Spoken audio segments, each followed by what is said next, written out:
Princess ডায়নার একটা বিখ্যাত উক্তি আছে, যার সম্পর্কে আমরা কম বেশি সকলেই জানি।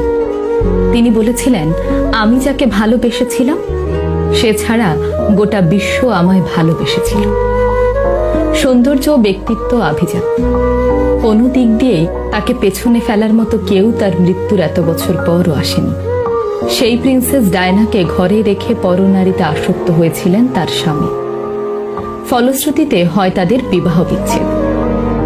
ওই যে তোমরা অনেকে বলো না, নিজে গুছিয়ে না চললে, নিজেকে সাজিয়ে না রাখলে ভালোবাসার মানুষকে ধরে রাখা যায় না। এই কথাটা একদমই মিথ্যে, জানো। কারণ যার মানসিকতা নোংরা, তার ঘরে হুর থাকলেও সে বাইরে মহিলাদের পেছনেই ঘুরবে। আবার যার মানসিকতা পরিষ্কার, সে শত সুন্দরী রমণীকে উপেক্ষা করে আসবে শুধুমাত্র নিজের স্ত্রীর জন্য। বেঈমানদের বেঈমানি করতে কারণ লাগে না, জানো তো। কারণ তাদের আগাগোড়াই নষ্টামিতে ভরা।